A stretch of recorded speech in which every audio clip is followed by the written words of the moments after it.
everyone. I'm Emily Gorluski, Director of Study Abroad here at Wesleyan, and I think we should also have all of our colleagues and our awesome ambassadors and everything introduce yourselves.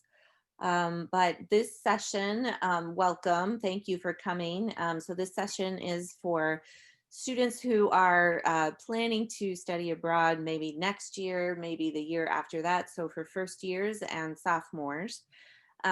So hopefully that is who's attending today. And we just want to give you a rundown of kind of the quick details of study abroad and what you need to do. And then we hope to have plenty of time for questions. And we have a lot of our ambassadors here who can answer your questions. We can answer your questions. And hopefully it'll be a good session for you. So with that, I think I will throw it over to Hannah. And then Hannah, if you could throw it over to an ambassador or colleague to introduce themselves, and then so on and so on. Sure. Hi, everyone. My name is Hannah Parton. I'm the Study Abroad Advisor here at Wesleyan. So Emily and I make up the full-time staff for the Office of Study Abroad, but we wouldn't be able to be successful without our awesome ambassadors and peer mentors. And these are all students who have studied abroad previously at Wesleyan and grew from that experience and want to help other students study abroad in the future. They also help with other, topics of, global learning and nature here at Wesleyan. So I'm excited to have them here today. And because I'm sharing my screen, I can't see everybody who's here. So, but I do see Jem first. So maybe Jem, if you want to introduce yourself, and then basically we'll just go one by one. If you are an ambassador or peer mentor and you're here today, please introduce yourself as well. Hi, my name is Jem McAfee. I am a senior at Wesleyan. I am a study abroad ambassador, and I did the IFSA study abroad program in Edinburgh, Scotland. Tracy. Hey guys, my name is Tracy. I'm also a senior and also a study abroad ambassador. I went to the Swedish program at the Stockholm School of Economics during the fall of 2019. So if you guys have any questions, you can reach out. And I see Kenny. Hi everyone, I'm Kenny. I'm a senior as well and a study abroad ambassador. I went to Trinity College's program in Trinidad and Tobago the spring of this year. I don't see anybody else, but I think we have a couple of peer mentors. So Akanksha, do you want to introduce yourself? Hi, I'm Akanksha. I'm a senior at Wesleyan. I did IFSA study abroad in Wellington, New Zealand, and it was amazing. So yeah. That's great. Good to hear. I can't see, but is Liana here too? Liana, Yeah, I'm Liana. I'm also a senior. I did the IFSA program in Sydney, Australia. I'm another peer mentor. Awesome. Great. And I am not going to put him on the spot right now, but we also have a colleague here, class dean, David Phillips. So, and Dean Phillips did study abroad also when he was, he studied abroad lots of different places, and has been abroad my whole life. He's been abroad his whole life. He's abroad right now. So thank you so much, Dean Phillips, for joining us today. So without further ado, we will just get into our little intro of study abroad. Hannah can do this one. Sure. Okay, so for those of you who are attending class of 2023 and 2024 students, welcome, and we're so glad you're here. It's really important to start thinking about study abroad early on in your time as a Wesleyan undergraduate student, because we really want to make sure that you choose a program that really meets your needs. And sometimes you kind of learn and evolve as your undergraduate experience goes on. And so what you're looking for in a program might shift, but it really starts from when you're a first year student. But overall at Wesleyan, study abroad is really a crucial part of the liberal arts education. It really is something that's kind of irreplaceable. Having that meaningful cross-cultural experience really does sharpen our understanding of ourselves, the context in which we were raised, our own perspective, and in relation to the world in which we live. So whether you have already like an idea of where you might want to study abroad, or if you're coming to this even not sure if you want to study abroad and seeing if it's an option for you, it's equally important for both of those students to really question, why is it that I want to study abroad? If you've always just felt like you wanted to study abroad, why is that? I encourage you to really challenge yourself and ask those questions, because you might find that maybe you always thought you wanted to study abroad in Western Europe. Well, why is that? Maybe you always wanted to study abroad in Latin America. Why is it? Why is it that specific place? And we really try to stress study abroad is not the same thing as a vacation or just traveling. It's a much more immersive and intense experience, as our study abroad ambassadors and peer mentors will depict and can explain further. So it does require more reflection than just going online and buying a plane ticket. So we're glad you're here. You're making an important first step. And we'll kind of walk through today just some basics of how study abroad works at Wesleyan. And then we'll have an open discussion with some students who previously studied abroad to learn more about their experiences and what advice that they have for you. So this is a study abroad timeline, which you really can see that it does take some time to plan out what you want to do. So if you are in your first year, it's definitely not too early to start looking at programs. What kind of programs do we have available? We have our approved list on our website, so you can go browsing through there. If you're not finding what you want on our approved list, do you want to do a petition program maybe? And we would, there's information on our website too about how to petition a program. And study abroad is definitely something you want to discuss with your pre-major advisor. So if you haven't declared your major yet, which no first years or sophomores, well, maybe some first years and sophomores and some majors would have declared, but most have not. So definitely talk to your pre-major advisor. Take a language if you need to take a language. We'll talk about the language requirements a little bit later on. And then you should also consider the global engagement minor, which is GEM, not to be confused with Jem McAfee, our ambassador, but we have the GEM, the global engagement minor also. So you should think about that. We have another slide on that later on.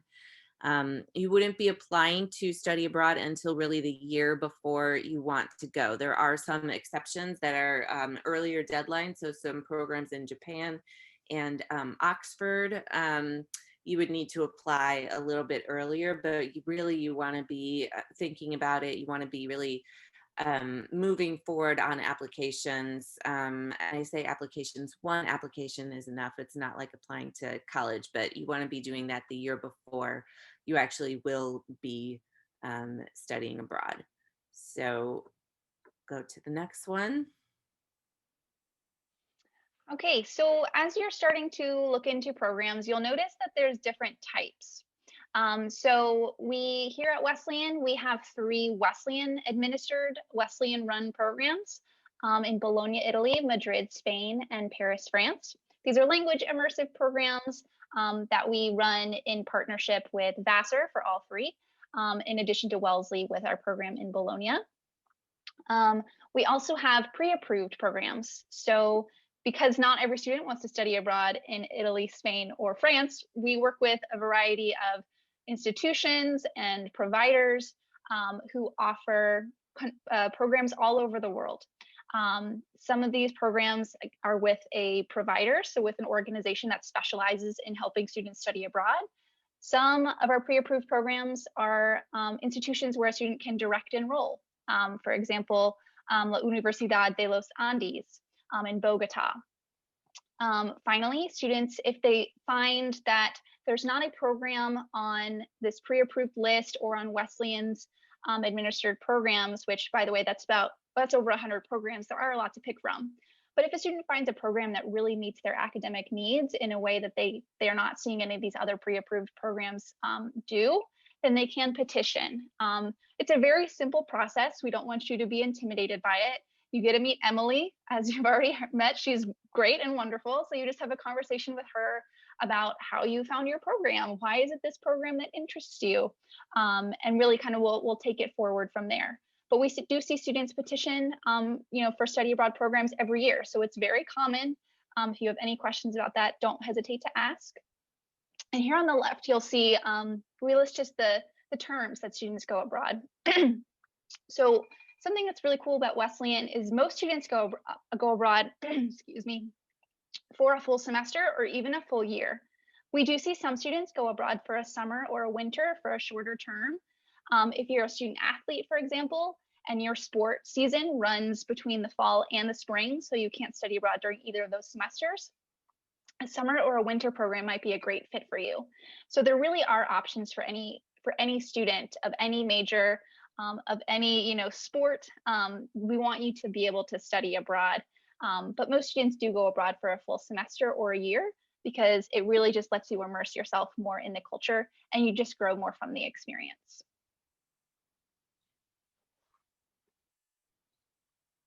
All right, so I promised that we would talk about language requirements. So we do have some language prerequisites, which is actually not all schools have this, but we definitely think that students need to at least get a little bit of the language so that they can begin to communicate with people, they can understand the culture in a different way. So if you have had the opportunity to take a language before you go, we definitely want you to do that. So for French or Spanish, the language prerequisite is 5 semesters of that language or the equivalent. You don't have to take all 5 semesters here at Wesleyan. If you place into the 5th semester, then technically you really only have to take that 1 semester.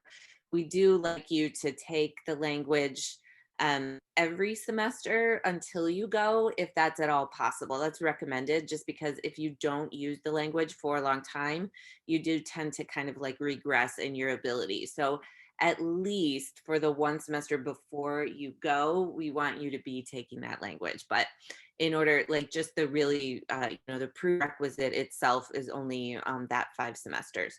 So for German or Russian, it's 4 semesters. For Italian, it's 2 to 3 semesters. And for most of the other languages, it is 2 semesters of that language or the equivalent. And then if you are going to a country like Sweden, where, they speak Swedish, but we don't teach Swedish here, then you just have to take Swedish when you go. So you're not going to become fluent in Swedish in 1 semester, but it is, a great way to just kind of learn more about the culture and you be able to talk to people. So that is the language requirements. And this is important to know as a first year and a sophomore, because if you hope to study abroad in Spain, for example, you want to make sure you're on the right track and getting up to that Spanish, prerequisite before the semester you want to study abroad. Okay, some frequently asked questions that we get for study abroad. First, how many programs should I apply for? So study abroad isn't the same thing as applying to colleges. We don't want students to stress about it very much. The vast majority of Wesleyan students do get into their program of choice. So you really don't need to apply to more than 1 program, maybe 2 programs. There are some programs, as Emily mentioned previously, that can be more selective. Usually you can identify the more selective programs because they have higher GPA requirements, or sometimes they have those annual deadlines. Maybe they have a deadline for both the fall programs and the spring programs that is January 1st. So programs like that, usually you can identify. Most programs, however, most students get into their preferred program of choice, so we don't want you to stress about that. It's not the same as college admissions. Can I study abroad in my first year? You can study abroad starting the summer after your first year. So you can go abroad that summer, you can go abroad your sophomore fall, and etc. until your senior fall. So the last chance you have to study abroad is your senior fall semester. How many times can I study abroad? You can study abroad up to 2 full semesters. So sometimes we see a student go to 2 different programs. Maybe they go to 1 program in the fall and they go to a different program in the spring. You can break it up where you want to do one program in the spring and then one program the following fall, however you might want to do that. Some students want to do a full academic year on the same program.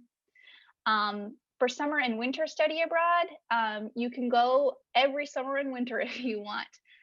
But we will note in a little bit that there are some differences in terms of the finances for semester study abroad versus summer and winter. So you do want to keep those things in mind, which we'll discuss in just a little bit. All right, so how credit works, and this is something, please pay attention because people don't understand this before they go, and it can lead to problems when you come back. So you do want to take 15 or 16 credits, so 15 or 16 US semester hours. So obviously that's not the same as our credit system here at Wesleyan. Here at Wesleyan, when you take one course, it equals one credit. That is not necessarily the case on study abroad programs because they go, or they can go for a different kind of credit system. So sometimes you will take 5 courses to equal 4 Wesleyan credits. So then in that case, then each of those courses is technically worth 0.75 credits, which usually isn't a problem, but just be aware that it might not be worth a full Wesleyan credit. And so you need to take that under consideration when you're looking at your major and minor courses. Usually it still works out that you can get courses to count towards your major and or minor. And there are some programs, I was just doing like one of the South Africa programs, and they take 3 courses to equal 4 Wesleyan credits. So it really can be any different combination. So make sure you understand that before you go. When you are planning to go abroad, you definitely want to talk to your major advisor, that might be your first meeting with your major advisor if you just declare your major and then you're going to go abroad the next semester.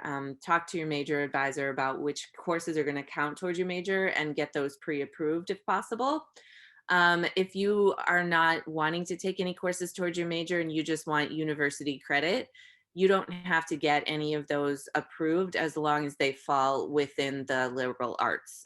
So dentistry, for example, you might be able to enroll in at your study abroad university, but you wouldn't necessarily get dentistry credit when you came back to Wesleyan. That would have to be, approved by a department, perhaps biology, I don't know. But they might not even approve it because it's a pre-professional course, and that wouldn't be something that we offer here. So that's as long as you take liberal arts courses, they will transfer back automatically. And for fall or spring semesters or academic year, the grades will actually transfer back and they will count in your GPA. But just know that students tend to do about the same on study abroad as they do on campus. So usually you're not going to suddenly get a C abroad where you normally get A's. Occasionally there will be an issue with a class or something like that, but generally speaking, broadly speaking, students tend to do about the same on study abroad as they do on campus. And then for summer or winter, you're transferring the credits back, and so it's just CR credit, so that's not graded, so that's kind of like pass fail. And you can transfer back a max of 2 credits from summer and 1 credit from winter.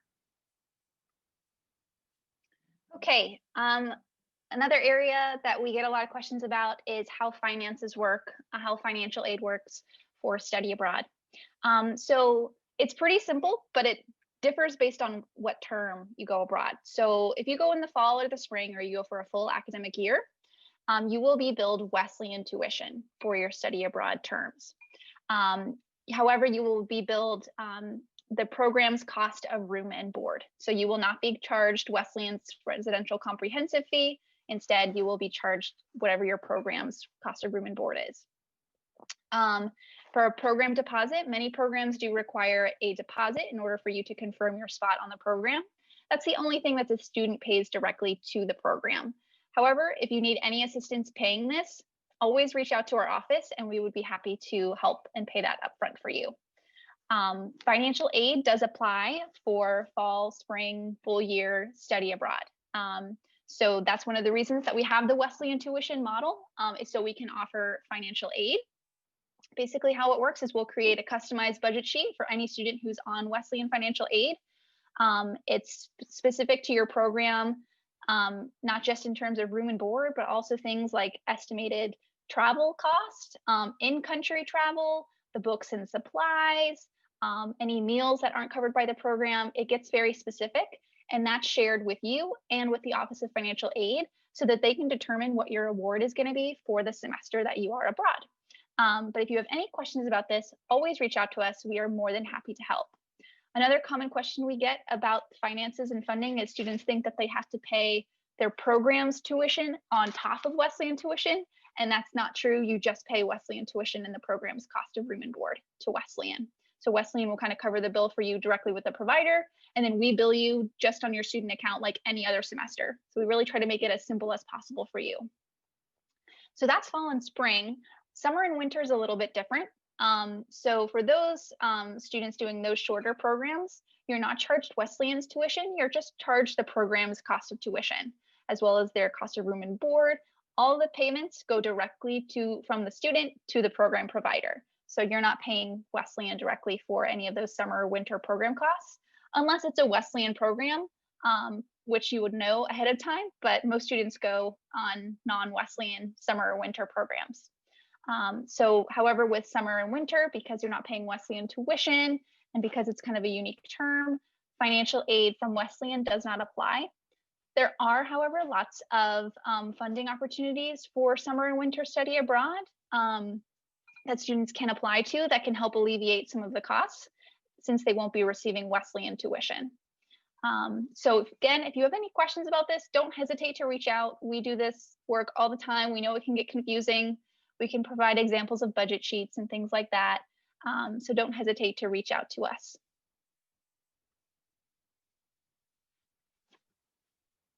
All right. So if you don't have a passport, you should just get one. I know that travel is kind of restricted right now, but you should just always have a passport so that you can leave the country if you need to. It's just a good thing to have. So do go out and get that passport.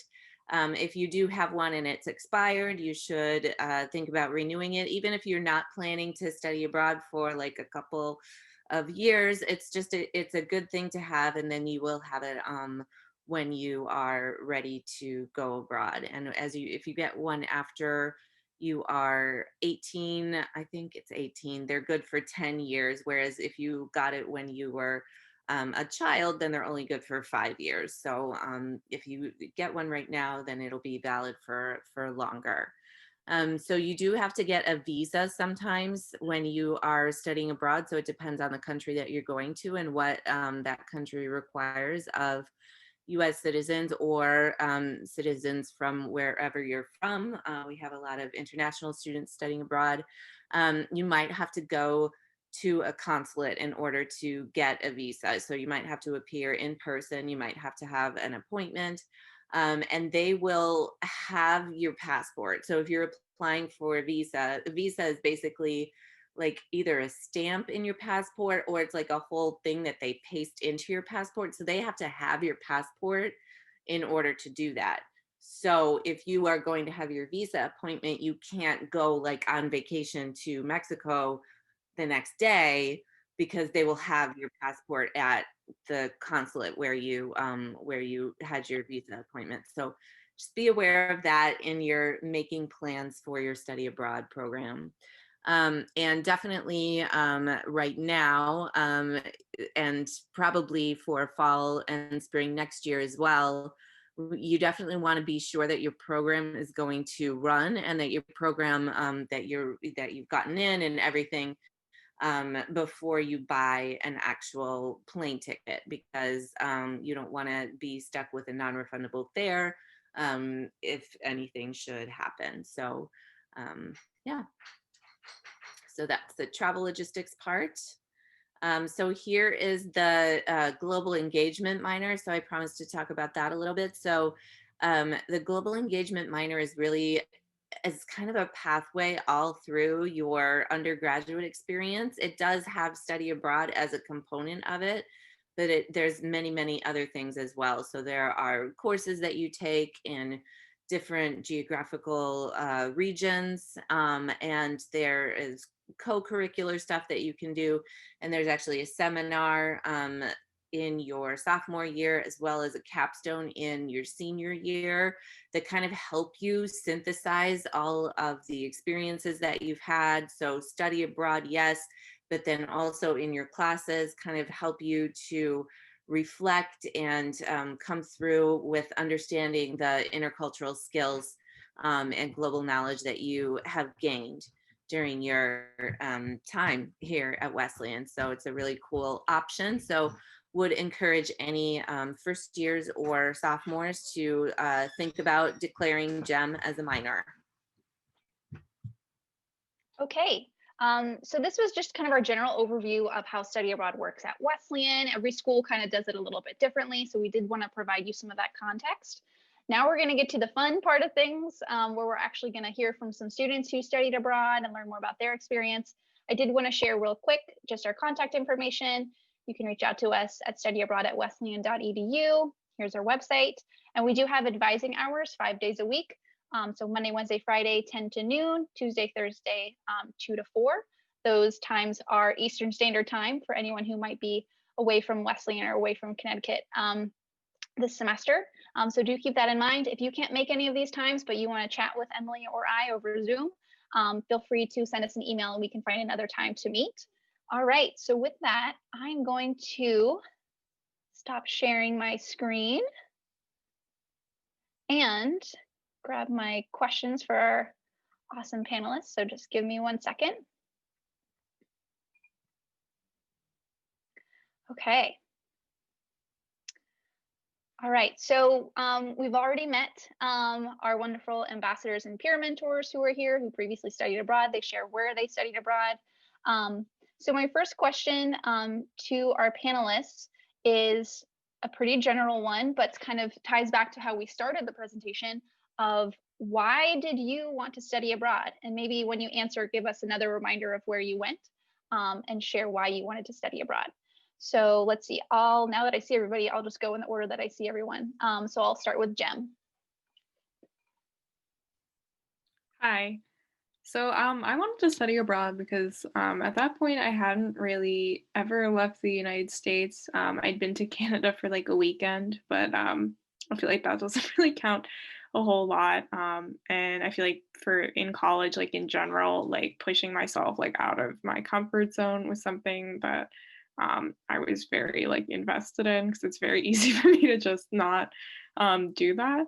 So I think like abroad was just like kind of the perfect way to like leave the United States and like have some experience like on my own in a different country. And I ended up choosing University of Edinburgh in Scotland just because I'm an English major, and like that seemed like kind of a good fit.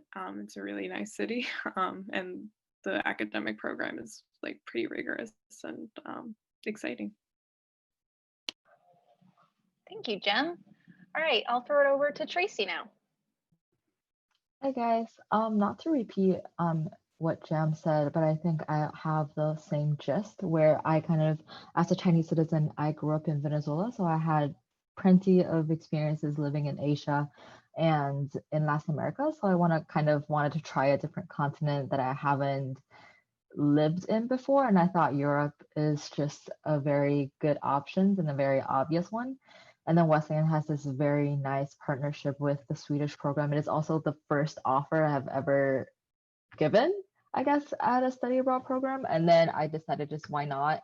They have an awesome team. And then we have a very small cohort of people, all from either the United States or Canada, where we have just become very close friends over time. And we all live together. We share very similar experiences. And then it's very nice to have someone when you're abroad and alone. And yeah, and then the academic program is also pretty rigorous, but have a lot of other classes that Wesleyan doesn't offer. So I think it's also one of the advantages that I chose to take. Yeah. Thanks, Tracy. All right, let's go with Kenny now.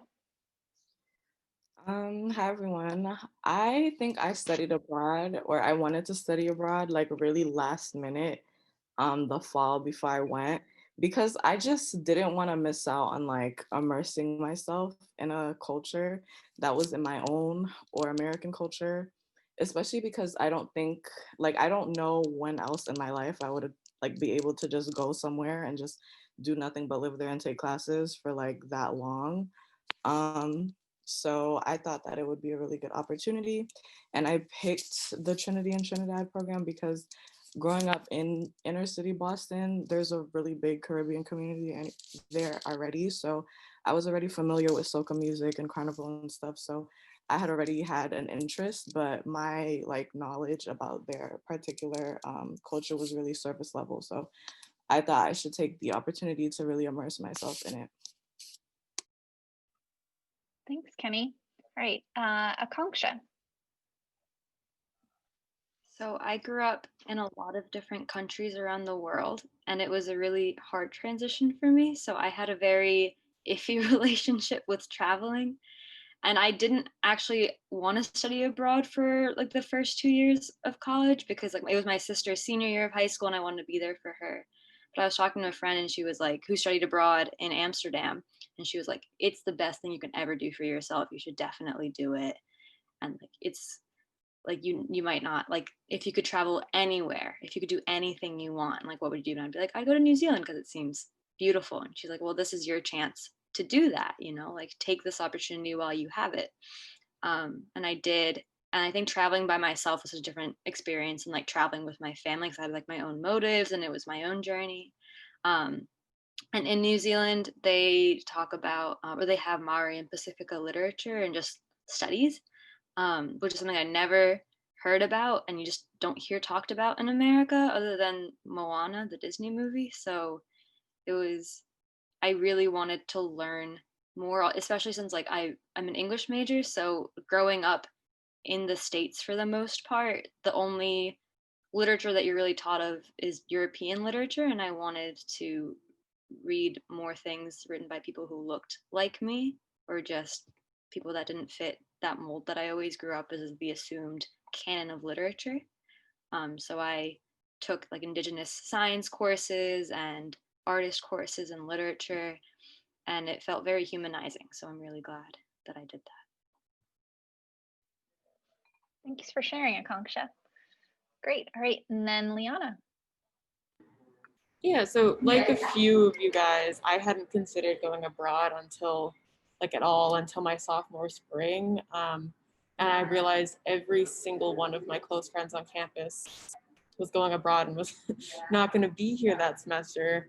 And around the same time, two professors I had wanted to work with at Wesleyan were either on sabbatical or had recently left the school. So those kind of specific classes I wanted to take were no longer being offered. So I started looking at programs that would kind of fill that gap and give me kind of the intersection for both of my majors. But I think ultimately it was to push myself outside of my comfort zone and do something kind of independent, I think. Yeah, it's cool to hear all of your responses, and there are similarities between a lot of them and differences. So for our students who are attending today, I hope you can just see the variety of what students look for when they look to study abroad, and it's a lot of different things. And because maybe you have a roommate who really wants to study abroad because they're really passionate about a particular language, but you're not. So everyone's needs are different. And I think you really can find some programs that really match well with what you're looking for study abroad. Well, thank you for those responses. I think, and you all kind of answered my next question too, about kind of the features that you were looking for in those programs. So my next question is, what did you learn about yourself through studying abroad, and what did you learn about the world through studying abroad? And let's just go maybe in that same order, and this time I won't go, say person by person, because hopefully you guys know the order by now. So we'll start with Jem. Yeah, I feel like I learned a lot about myself studying abroad. Just I think like the ability to be in a different country that you're not really familiar with, and like knowing that like you can figure out like where to get groceries and like how things work, and like how to figure out like this different kinds of stores and like what's available to you, and fit in a different academic context was like really kind of empowering for me, and like made me feel like a lot more kind of confident in my life like after um, college. I think also like what I learned about the world is like I mean the UK, like I think a lot of people sort of see that as being really similar to the United States, but I actually found it to be kind of like surprisingly different. So I think it is like just kind of a testament to like how like different cultures are like every culture is a little bit different, and you have to kind of like learn new things and sort of like meld into like your surroundings. And I thought that that was super fascinating, but also a really great experience. Yeah, and I guess for me, one of the most important things I learned for myself is how to be by yourself and be alone and understand how to enjoy that. Because I feel like as we grow up into adults, that seems very scary and sometimes very necessary for us to be alone sometimes, without any close friends or families or just the trusted ones that we have in our lives. So I feel like that's definitely like you learn travel by yourself, you learn to live with yourself in an apartment, and you learn how to take care of yourself when you're sick and what to do groceries in a foreign language, especially it's like Swedish, all the characters are weird, you have to find the right food, and it's just, yeah, like you have to figure out a lot of things for yourself for the first time in your life, so that can be challenging but also rewarding.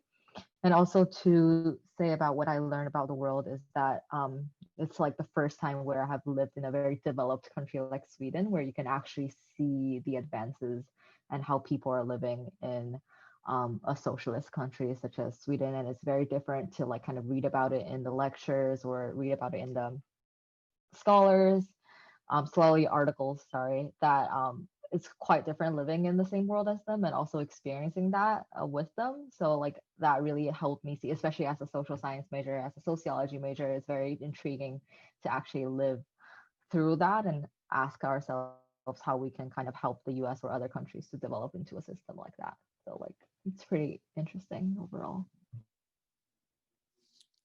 Um, I think that I learned or I realized just how much my American liberal arts education kind of shapes just my perception of things and how I approach certain like conversation topics and stuff. Like we had a class at University of West Indies about masculinities, and it just was so different from like the way gender studies classes at Wesleyan would be taught. And the student body itself was like generally like it had more conservative people in it, and I'm just not used to that at Wesleyan. Um, so I think that it just kind of, I think my experience just shed a light on how, I don't know, not closed-minded, but I guess how specific I think about certain things and how actually easy it was for me to just navigate a space where everyone does not think kind of similarly like Wesleyan, which I guess I'm going to need practice with for like entering the corporate world and stuff soon after graduation. So that's one thing I learned about myself and the world for sure. I think the biggest thing that I learned about myself was how strong I was, because there were some difficult moments that happened that I never expected or like to happen.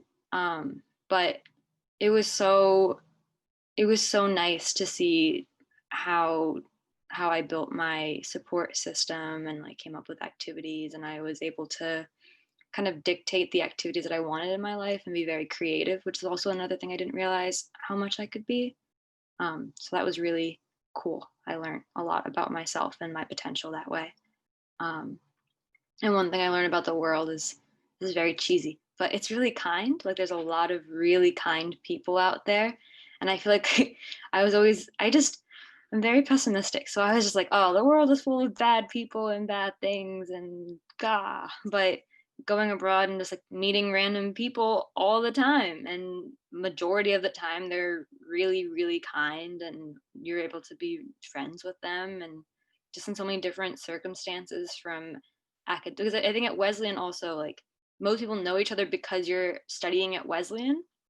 But like studying in New Zealand, I knew people because I took a class with them, but they were 28 or they were 84. And so we'd go for lunch after that, or we were traveling around and we met people at hostels, or we were working on their farm. So I met people through that. So I was friends with people who were 4 years old and 80 years old. And it was a really nice understanding of the world. Yeah, I think I practiced being really independent, and I realized how outgoing and like ready to meet new people I can be if I put my mind to it. And like I had a lot of practice planning solo travel trips and meeting new people in hostels, kind of like you said, actually. And so just like having that energy to kind of say yes to things, knowing that abroad is really a short time, and like to make the most of it, which sounds cheesy, but like it is fact. And also about the world, I think I realized there's a way to be that is more laid back and that's not so centered around like school or like constantly being productive, or, you know, yeah, I'll leave it at that. Yeah, thank you all for those very enlightening responses, and very personal. And I think everyone kind of touched on this idea of like practice. I think that's something really cool that study abroad kind of offers you, is just practicing in new environments. And you really don't get to do that until you actually put yourself in those uncomfortable places. But also everyone kind of acknowledged that not everything was rosy and perfect all the time. There were definitely challenges and struggles, and that's often where students do learn the most about themselves and what they're capable of. And the kindness that's in, you know, the world, and who comes to help them. So I think this feeds into a great question that we had come in the chat, which was, may the ambassadors and peer advisors share with us some challenges they faced while studying abroad, as well as how they solved everything out. In short, what do you wish you had known before going abroad? So maybe this time we can go in reverse order. So Liana, if you want to start off and just kind of discuss a challenge, or maybe I like to call them study abroad fails, and I like love them so much. They're like the best part of study abroad, because you learn so much. So maybe a challenge you faced, a study abroad fail, and how you kind of navigated that challenge. I think a lot of mine were kind of logistical challenges. So for example, on one of our breaks, I had planned a trip by myself, like kind of up the coast of Australia. I got lost on the train system in Brisbane, as you do. And I like got way out into the suburbs, and I was stressful because it wasn't what I was used to, and I was totally alone. And so like sorting things out like that, like staying calm and like knowing where to look for, you know, not clues, but yeah, how to landmarks and all of that. But really just like trusting myself that I would be able to meet those challenges, I think. Like other things, like I had a lot of anxiety like in the pre-departure phase, like applying for visas and all those things I'd never done before. And so like having to break things down step by step to make it more manageable, and asking for help rather than just ignoring it, basically. Yeah. Similar to her, so many logistical nightmares happened. My partner at the time and I were trying to do a backpacking trip, but we tried renting our car. I don't know, it was like really cheap 2 months in advance. So we booked it 2 months in advance, and then proceeded to completely forget which date we booked the car. And so we found out 7 hours or a day before that we had booked the car on the other side of the island. So we had to book another car and drove for 22 hours straight. And I think we parked in someone's lawn because we needed a place to sleep. And we got the car at the right time. But then on the way back, we couldn't book the car for any longer, and we were trying to find the cheapest way to get back to the other side of the island. But then so we ended up like booking a flight that was going to leave in 2 hours, and then we took a flight, and then the same thing happened where we forgot what. There's a lot of traveling, so that's my excuse. But oh, sorry, don't drive abroad, haha. But then we found out that a flight was actually 2 hours earlier than it was supposed to be, so we had to get to the airport. And then when we were at the airport, we realized that there were no more buses to get to the 6-hour place on the other side of the island again. So then we did another not recommended thing that I won't talk about, but was totally safe. And finally got there. And also there was some violence when I was in New Zealand, but I had a really good support system that was really there, and IFSA was really supportive. So I was taken care of really well. So yeah. I had to like really rack my brain to come up with a challenge because honestly, I had so much fun. Like I couldn't think of anything. But I would say I should have came with an extra pair of frames for my glasses because I didn't know that the health insurance that came with our acceptance into the program doesn't cover optical like costs. And some way, somehow I broke my glasses right before Carnival and our like week-long trip to Jamaica. So I spent that whole time like unable to sleep properly, but I still had a great time.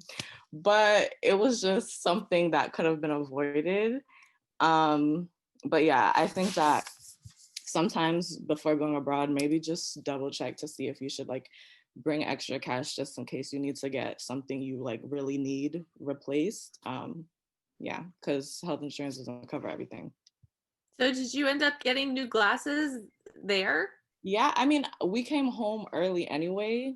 So I just got them sent to Boston, but I was really about to have to spend so much like at the eye doctor in Trinidad to like get another prescription and like get frames and everything, but coronavirus kind of saved me from that. So yeah. Yeah, I think one of the lessons I learned is kind of you have to listen to the local people's advice, because when we first landed in Sweden, they were telling us that you have to buy vitamin Ds and you have to like look at your schedule accordingly during the winter because the sun rises at 10 and sets at 2.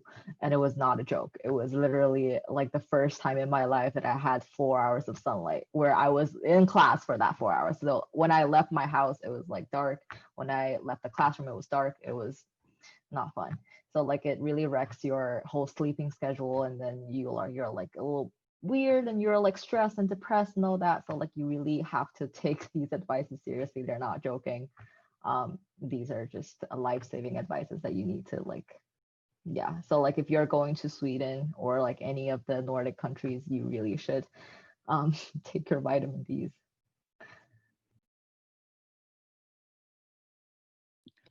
Yeah, I feel like I can't think of any. I didn't have any like funny fails, but like I feel like when I kind of came into the program, like we had like a kind of a few days of like orientation with the other people who were studying like at my university, and I thought like, oh, like I'll just like see them around, and like I didn't really get anyone's phone number or anything, and like I didn't really click with all the people there super like quickly or easily. And then I kind of like realized like it's a huge university, like everyone is super spread out, and I wish I had like had more of like other study abroad students like that I could talk to. But then it was also like kind of a good thing in the end because it really pushed me to like make friends with people in my classes, and I joined a bunch of like different clubs and societies like when I was abroad, and I like became really close with like the people there. So it was really great to like make friends with people who like were actually students at the University of Edinburgh and from like all around the world. But you know, it was like a fail, but it like turned out well in the end. Yeah, I think a lot of these, you know, these stories, they might seem like small or minor when you're away from it, but like in the moment, it's just like, oh my gosh, how am I gonna, you know, survive this? So, but it's part of the experience. It really is. And I think we think of sometimes, right, culture shock, like it's a big existential thing that we go through, and it does challenge like our long-held beliefs. Like Kenny said, she was in this course about masculinity, and it challenged how she thought about her liberal arts education and mindset. But oftentimes it's like these little things, like I missed the train, why is it so dark? It's these little day-to-day habitual things that kind of really help you understand I'm pretty set in my ways, or like, how did I come to be the way that I am? And then it kind of evolves from here. But these study abroad fails in the moment feel like, oh my gosh, insurmountable. But it's really is part of the experience, and where a lot of the growth does evolve from. If anyone else has any questions, please pop them in the chat. That was a great question. So thank you very much for that one.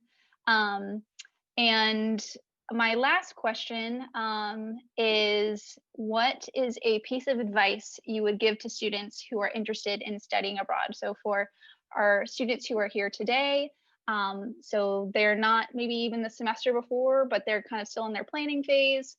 It can be advice, pre-departure. It can be advice like once you're in country, do this thing. But what's a general piece of advice you have for our students who are here today? And we'll go in the same order that we did the last question. So we'll start with Liana. Yeah, so my advice is like to start your abroad experience. I don't know how to explain this. Like make the most of the whole time you're there. Like don't have a big lead up phase where you're like settling in, because as soon as you do that, you're going to be leaving. And like there are things I didn't get to do because while I was there were the big fires in Australia, so I didn't get to go do one of the hiking trips because I kind of left it towards the end of my semester. So yeah, make the most of all of it. I'm kind of on a similar vein. I'd say don't book your return ticket. I think that was the worst thing that I did until you get there. Because when you're there and like you've met more people and you know the area more, you want to travel more or just spend more time there, or you don't want to spend more time there and you know that. But like, I wish I stayed for at least another month, and I already stayed for an extra month. And my other piece of advice is that there's more to life than just academics. Like obviously we're in school, but I think Wesleyan also has this mindset that makes you like, everyone works so hard and does so much, and this is your little window into the perspectives of other people and their lives. And I think really take advantage of that and get to know more about yourself and the world, like see beautiful things and take classes in art if you've never taken art, or just talk to people you wouldn't have talked to otherwise. Yeah.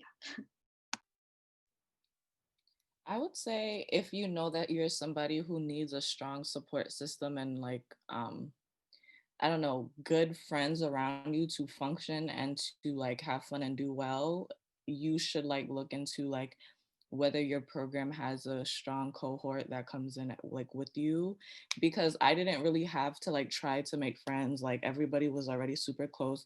Everyone was into like similar things because the culture of the place they applied to go to was so specific. So everyone was already into like a specific niche of things.